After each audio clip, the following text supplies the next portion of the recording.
Welcome to Connecting the Community podcast. I am your host, Marge Andre. I will be connecting you to people, organizations, and events that create community. I am creating this podcast in Richmond Hill, an eclectic and very culturally diverse community with lots of trees and streams and interesting people, just up the hill from Toronto. On this podcast, I am talking with Riki Adivi, an international folk dance instructor who welcomes everyone to dance at the Mill Pond Park on Saturdays at 5 p.m. Welcome, Riki. Thank you for having me. Thank you so much. You are very welcome. I am so glad we found the time to have this conversation. So let's start, Riki. Tell us a little about yourself and how did you get to be a folk dance instructor? Okay, so you can probably hear that I have a foreign accent, and I was born in Israel. I was born and raised in Israel, and I learned Israeli folk dancing in school when I was in Israel. It was not part of gym; it was an added on. And I fell in love with Israeli folk dancing, immediately. I fell in love with it immediately, and I danced while I was young. Then life happens, and I stopped for many years. But when we immigrated out of Israel, and first we lived three years in North Carolina in the U.S. I found that with folk dancing, this is a way to get into knowing people and having new friends. So in North Carolina, I joined a group, an Israeli folk dance club, and one of the members in the club, she mentioned that she also go to a club of international folk dancing. And I said, oh, wow, can I join you? And I got all the details and I started to go there. It was a bit intimidating at the beginning, especially that I was foreign and I didn't understand everything, but I was accepted. And it was really nice way to explore my horizons, to learn to listen to new music, new rhythms, also meet new people. In 2006, we immigrated to Richmond Hill, actually, directly to Richmond Hill, to Canada, of course. And it was very natural because I already danced. It was very natural to go to the website, to look for dance clubs, dance group, and join them. And I joined an Israeli folk dance group and also international folk dance group. And I was accepted immediately. I felt embraced by this community, and until today, they are my first circle of friends. And I danced with them for many years. Now, how I became a teacher. So, in 2007, actually, my teacher that ran the folk dance club, she started a teacher's course for teachers. So as part of Performing Art of Education Center of Canada, I went to her classes and I learned how to become a teacher. After I graduated, I continued to teach with her. Her name is Tammy Kennerman. She was one of the pioneer folk dancers in Toronto. And I danced with her for many years. And then I also started other clubs. Of course, in Richmond Hill, because I lived in Richmond Hill and I didn't like to commute all the way to Toronto. And I thought that the people in Richmond Hill should also have access to this wonderful activity. That is amazing that you have been doing that, and it's for actually quite a while. Can you define what actually is folk dancing? Folk dancing that we're doing here is probably not exactly the same what used to be done in the villages of the where the folk dances were created. So, of course, folk dances were created in Israel by choreographers, and there are clubs, and people are coming to dance. They do big circles, they hold hands, and they dance together. Usually, not very complex series of steps. Also in the Balkans, in the Balkans, many countries, it was very popular that people will go to the village, to the center of the village. There will be a band, and some people will play some tunes, and dances were evolved from that. And again, people were holding hand, will form kind of a circle, and will dance together. Usually very simple steps, and while dancing they will also talk with each other and transfer all the important information that happened in the village. So it was mainly a social activity. Okay, very good. We had a conversation the other day about how school gym classes, 50 years ago, at least for me, folk dancing was taught. And I have vivid bad memories of the gym teacher relegating me to just play the record player. I just could not get those steps mastered, and so I took this to heart, and I really don't dance. But you invited me out this past Saturday session at the Mill Pond. It was an absolutely beautiful day, and I didn't just sit on the sidelines. I participated. I had lots You of joined, missteps. yes. I did join. I did not dance well, but I enjoyed myself. There were about 20 of us. Everyone with smiles on, and even the onlookers, they too were smiling. So, Riki, I want to thank you for having me smile, but can you reflect on just this idea of how folk dancing makes people happy? I want to talk a little bit about the fear of folk dancing, the fear to join if you're not good at it. I think it is something, unfortunately, that was probably developed by maybe the group, maybe the school system, maybe also by our fear that our peers will look at us and will think that we're not as good. So one of my messages that I really try, we are not judgmental. And the purpose of folk dancing is to enjoy, to have fun, to move a little bit, it was, I know that you noticed that you were not perfect in the dances, but you were not the only one who are not perfect. I mean, most of the people who joined are not perfect. And even me, I'm not always perfect, and I can make mistakes. Everyone can make mistakes. But we're not performing. We're not performing for anyone. We're just dancing for ourselves, for our own fun. And this is the main difference between recreational folk dancing or any recreational dancing or performance. You don't have to be perfect. Of course, you can do your best to learn the steps. It makes it more fun when you know the dances. But you don't have to be perfect. Absolutely not. You just need to come and enjoy the music, enjoy the people, enjoy moving. Of movement is so important to make you smile. So again, thank you. How long have you been doing those sessions at the Mill Pond? At the Mill Pond, I think I started in 2009. Okay. I think I started in 2009. There are folk dances in the park, in other places in Ontario. So I became, not sure what year exactly, but I became a member of Ontario Folk Dance Association. And they're doing folk dancing in the park in Toronto, in Hamilton.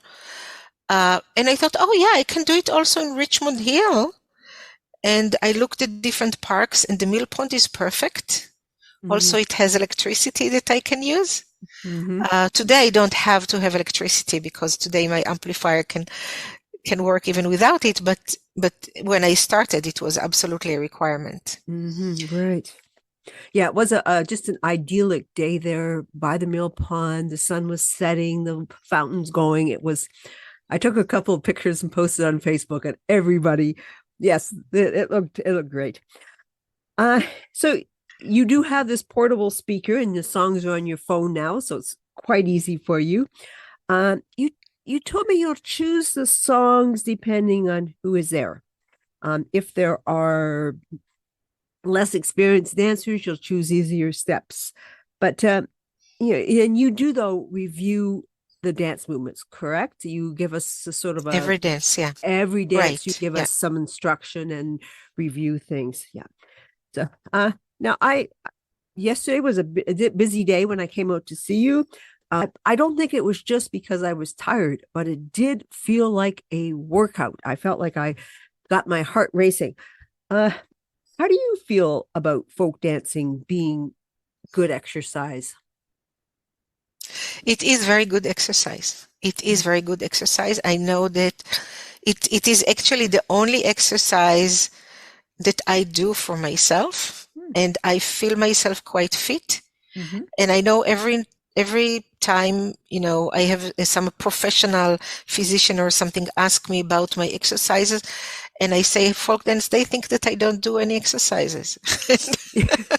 And I'm probably not fit at all because I don't go to the gym. Mm-hmm. I don't run. I don't do fast walks. But if I need to go up to the second floor and I need to run some steps, it's not a problem at all for me. Okay.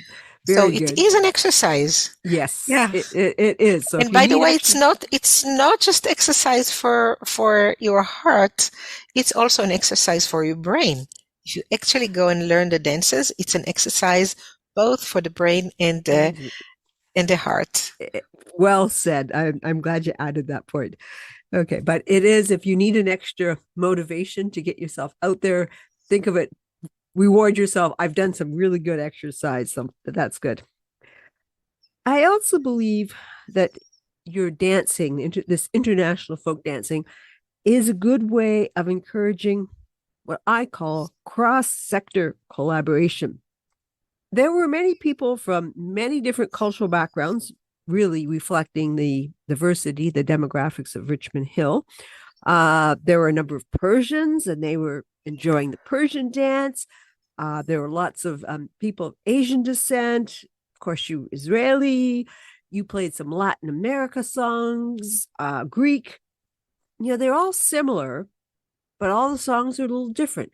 Can you comment on how folk dancing brings people of various cultures together? There is a saying in the folk dancing community: if people hold hands, they will not hold guns against each other. Well, unfortunately, today we don't hold hands because of COVID. But we are still dancing together. It is still being together. And it is still a social activity. And I don't know how it is done, but I know that every time, like if I go to yoga class, I do go to yoga class. Many times I don't know anyone else that is in the class. I come and I say hi to each other, to other people, and of course I smile, but I don't really know other people. And what happened in my classes, and I don't talk in the park, but I'm talking in classes where people coming a week after week and they have time to talk. We always have a break. We always introduce each other. People become friends, and they even see each other after my dance classes, and they do things together, and not people from the same origin. Mm-hmm. I think there is kind of openness that is happening with the dancing. You listen to music and you say, oh, this is interesting. Oh, this is so nice. It's so, maybe the first time you hear it, it sounds a little bit weird, but then, oh, what country is it from? Oh, I didn't even think about that country. Yeah, I knew it exists somewhere in the globe, but where is Serbia? Where is Kosovo? Where is, oh, and there's nice dances from France. Mm-hmm. So, and I usually try to have dances for people who are joining. So if I know I have a very old friend that is from Macedonia, and I always make sure that there will be at least one or two dances from Macedonia. And I tell everyone, this is from Macedonia, where Effie is from, and the same with the Persian people.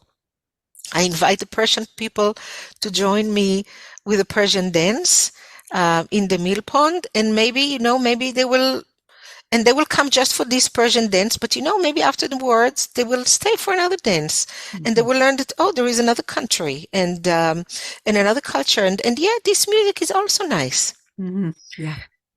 Yeah, I was sitting at break talking to someone else that was participating, and her comment was, it is such nice music. Like the music we were dancing to was so good, and the openness, how it opens you up to others. I think that is a key to international folk dancing, contributing to cross-sector collaboration. So that, yeah, all good. I hope you continue doing it. But what is your aspiration? What would you like to see for yourself and for international folk dancing generally?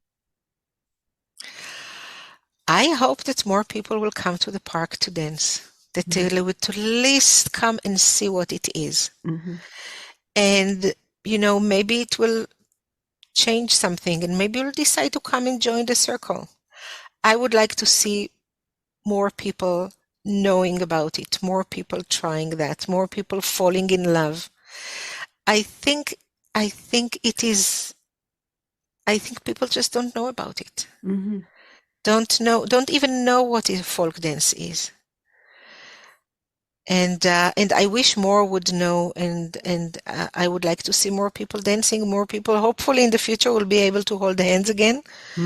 And I would like to see people holding hands, listening to music, have the best time of their lives, and having so much, and learning about other cultures. Yeah, very good.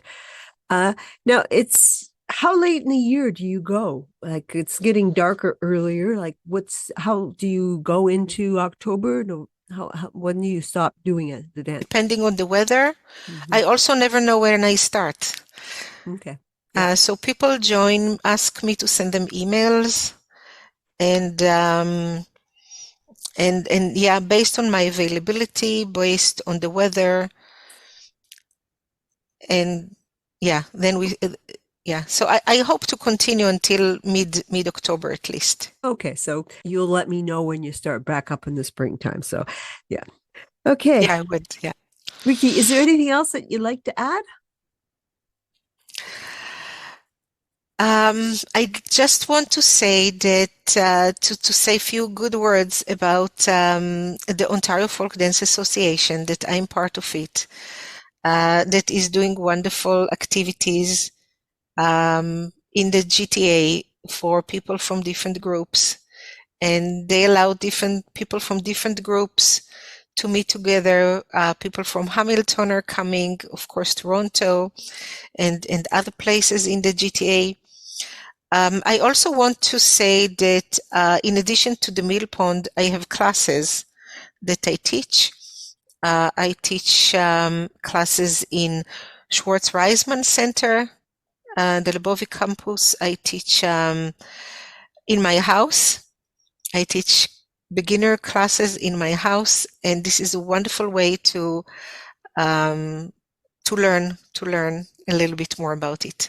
Okay, and we'll put your contact information in the podcast notes, so I do hope people will follow up with that. So thank you very much, Riki, for telling us about international folk dancing. I think you've got us enthused. Do like to end this podcast asking the same question of everyone. Please name one thing you really like about this community. I like the openness for people towards each other, how people that never know each other before are open to speak and to become friends, and people from different backgrounds and different cultures. And this is something that is very, very unique, I think. to Richmond Hill, to Canada. Not everywhere in Canada, but especially in Richmond Hill. Okay, thank you. That's makes us feel good that we live here in Richmond Hill, so I appreciate that. So thank you, Riki, for taking the time to do this podcast with me. Thank you so much, Marge. Have a wonderful day. Thank you for listening. I would very much appreciate you sharing this podcast. Please tune in next week as we continue to explore the community. Consider emailing me at Marge, M-A-R-J, at margeandre.com. I welcome suggestions for podcast guests. Stay well, stay connected.